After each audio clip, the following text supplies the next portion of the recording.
நமஸ்காரம், வணக்கம். Welcome to Shantha பாட்டி சமையல்.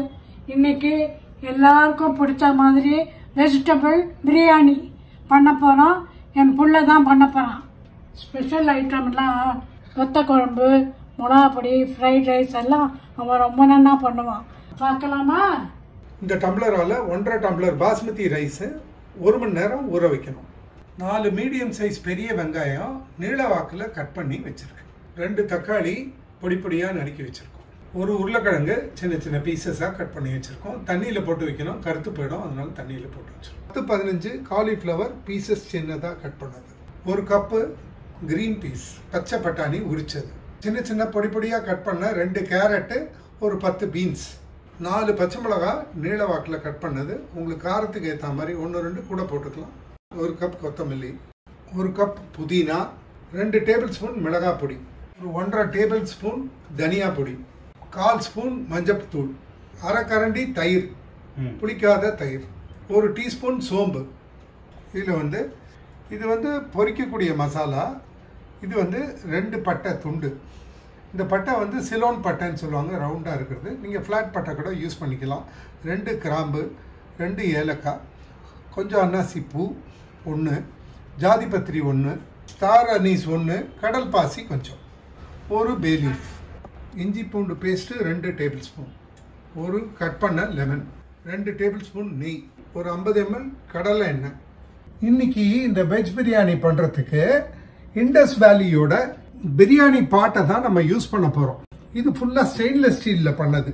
இதில் இன்னொரு அட்வான்டேஜ் என்னென்னா திக்னஸ் ஜாஸ்தி உள்ள பாட். இதை நீங்கள் தம் கட்டி தான் நான் இன்னைக்கு பண்ண போகிறேன்.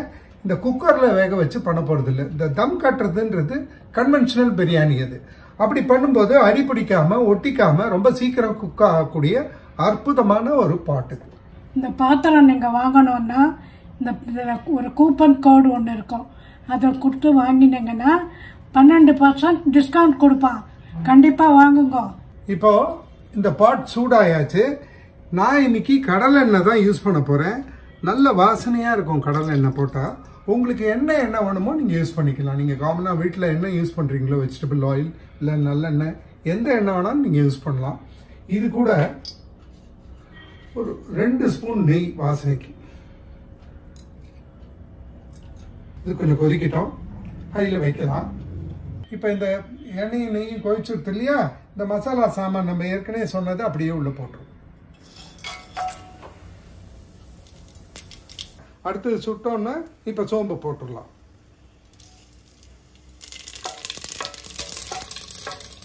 அடுத்தது வெங்காயத்தை எடுத்து வச்சுக்கணும். இப்போ வெங்காயத்தை போட்டுடலாம்.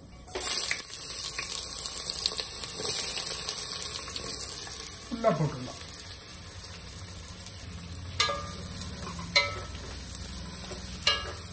நல்லா வாசனை வருதுங்களா? ஆமாம், வரும். ஏன்னா இந்த மசாலா சாமானுக்கு அப்படி ஒரு இது உண்டு. வெங்காயம் நல்லா வதங்கணுமா? ஆமாம், நல்லா வதங்கணும். நல்ல ஓரளவு கோல்டன் ப்ரௌனே வரணும். இல்லைன்னா அதுதான் இந்த பிரியாணிக்கு டேஸ்ட்டை கொடுக்கும். நீள நிறமாக தான் நறுக்கணும், சின்னதாக நறுக்கக்கூடாது. கலர் மாறுறது பற்றியா? ஆமாம், வெங்காயம் கோல்டன் கலர் வரணும்னு. இந்த மசாலா சாமான்கள் எல்லாமே சேர்ந்து தான் இந்த பிரியாணிக்கு வாசனையை கொடுக்கும். இப்போ இது ஓரளவு பாதிக்கு மேலே வதங்கிடுத்து. இப்போ நாம் என்ன பண்ணுறோம், ஓரளவு வதங்கிடுத்து. இப்போ நம்ம இந்த இஞ்சி பூண்டு பேஸ்ட் அரைச்சி வச்சுருந்தோம் இல்லையா, இதை இதில் போடுறோம்.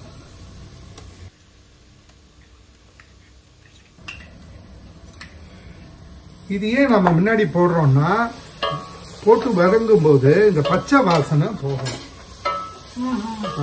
அதுக்குதான். ஆமா ஆமா, இந்த இஞ்சி பூண்டோட பச்சை வாசனை போகணுன்றதுக்காக தான் கொஞ்சம் முன்னாடி போடுறோம். ஒரு 2 மினிட்ஸ். ஆமா, ஒரு 2 மினிட்ஸ் நல்லா வதங்கணும். ஆமா. இப்ப நம்ம இந்த தக்காளியை போடலாமா? போடலாம்.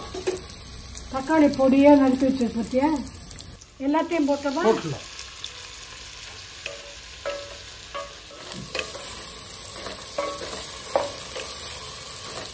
இப்ப என்னடா அடுத்தது போடணும்? அடுத்தது நம்ம காய்கறிகள்லயே கொஞ்சம் டைம் எடுத்து வேகக்கூடிய சரி உருளைக்கிழங்கு வச்சுருக்கோம் இல்லையா, அது போட்டுடலாம்.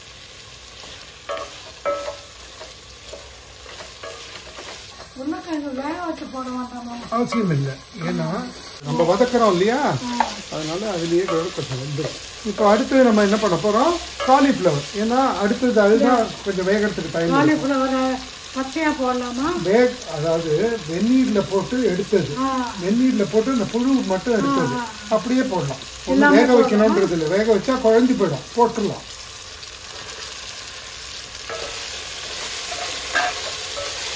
அடுத்தது பட்டாணியை போட்டுருவோம்.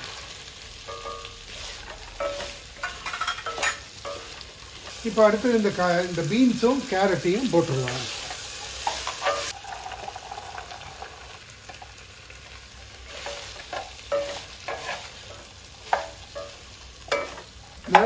பாத்திரம் கனமா இருக்கிறதுக்கு ஒரு பெரிய அட்வான்டேஜ் என்னன்னா, காந்தாது, நல்லா நின்று ஹீட் நல்லா ஸ்ப்ரெட் ஆகும், சீக்கிரமும் குக் ஆகும். அதுதான் இந்த பாத்திரத்தோட ஒரு பெரிய அட்வான்டேஜ்.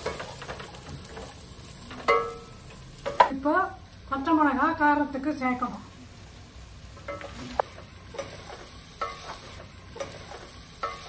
இப்போ புதினா போட்டுடலாம், நல்லா ஸ்ப்ரெட் பண்ணி போடணும்.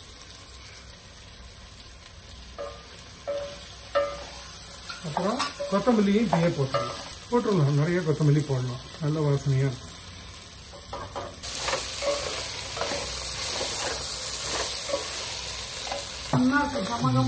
புதினா கொத்தமல்லி போட்டோம்னா ஒரு வாசனை வரும். இப்போ மஞ்சப்பொடி போட்டு என்ன பண்ணணும், காரப்பொடி.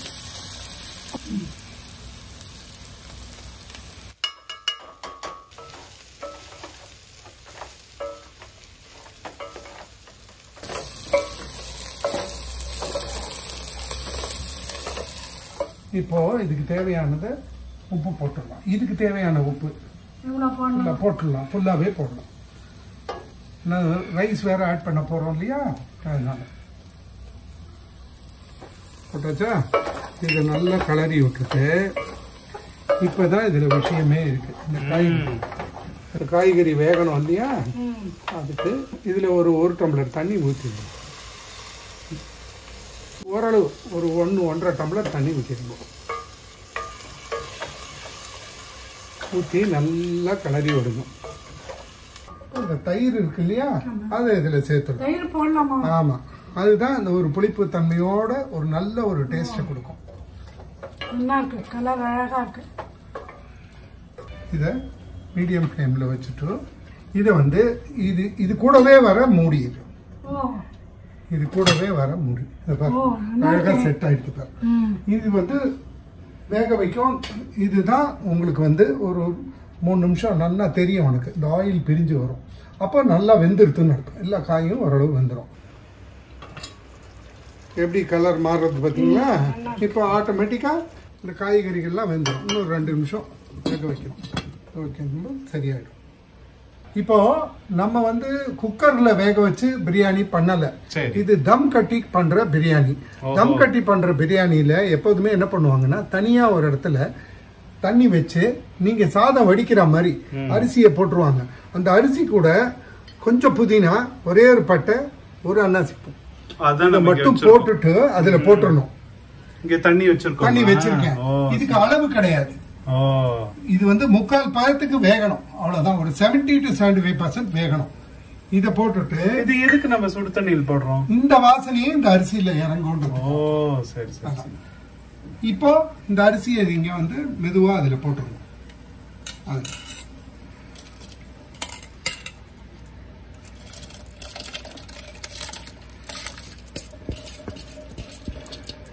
இப்போ இது நல்லா பாயில் ஆக ஆரம்பிக்கும்.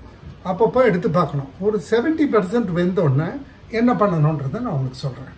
இப்போ 70% 75% வெந்ததுக்கு அப்புறம் இதில் தூக்கி போட்டு தம் கட்டி வேக வச்சோன்னு வெந்துடும். அந்த தம் கட்டுறதுக்காக தான் இந்த மிச்சம் வேகாமல் வைக்கிறோம். அப்போ அது மிச்சத்தான் வெந்துடும். தம் கட்டினோன்னு இதில் சாப்பிடலாம், நல்லா இருக்கும். இப்போ இதை அப்பப்போ எடுத்து கொஞ்சம் லேசா ஆவி பறக்கிறது பாரு, எப்படி வெந்துடுத்து பாரு, எல்லாமே நல்லா வெந்துடுத்து காயெல்லாம். இப்போ இந்த லெமனை பிழிஞ்சிருங்க.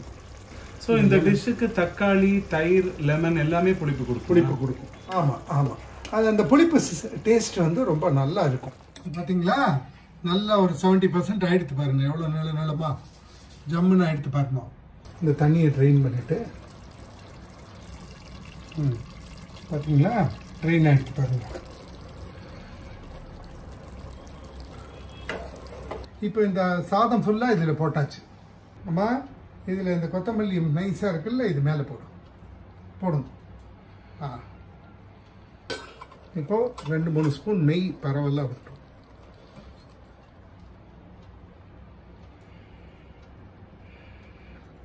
விடலாம்.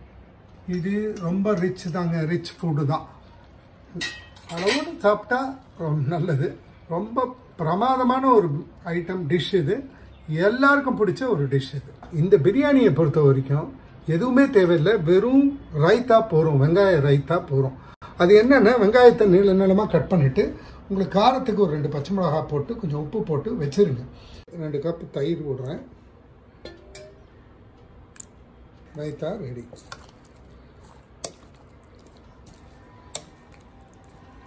இப்போது 5 நிமிஷம் ஆயிடுச்சு. இந்த சூட்லேயே இது வெந்துட்ட நல்ல இந்த பேலன்ஸ் 25% 30% வெந்திருக்கும். இப்போ நம்ம எடுத்து பார்க்கலாமா? சூப்பர்.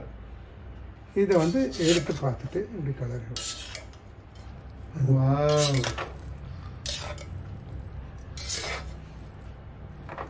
ஏன் முழுக்கா கரண்டி போட்டக்கூடாதா? உடையக்கூடாது. இந்த பாஸ்மதி உடைஞ்சதுன்னா டேஸ்டே இல்லை. இதில் நீங்கள் முந்திரி போட்டுக்கலாம். காஷ்மீர் சைடில் திராட்சை எல்லாம் போடுவாங்க. சில பேர் காரசாரமாக வேணும்னு சொல்லி காரம் போட்டுப்பாங்க.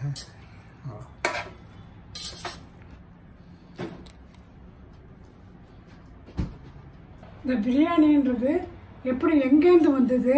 நம்ம ஊர் சாப்பாடு இல்லையே இது, அது எப்படி வந்ததுன்னு சொல்லு. இது வந்து இந்த நவாப்ஸ் அவங்கெல்லாம் இருந்த காலத்துலேருந்து எனக்கு ஓரளவு தெரியும். அவங்க காலத்தில் ஆரம்பித்து ஸ்பெஷலாக அவங்களுக்குன்னு குக்ஸ் இருப்பாங்க. அவங்க கொஞ்சம் கொஞ்சமாக இந்த மசாலாலாம் ட்ரை பண்ணி செஞ்சு அதை அப்படியே டெவலப் பண்ணி கொண்டு வந்தாங்க. அக்ராஸ் குளோப் ஆல்மோஸ்ட் எல்லா கண்ட்ரிலையும் இந்த பிரியாணி ஃபேமஸ். இதில் என்னென்னா, ஒவ்வொரு ரீஜனுக்கு ஒவ்வொரு மாதிரி மாறும். இப்போ தமிழ்நாட்டில் பிரியாணி பண்ணுறது கொஞ்சம் மாறும்.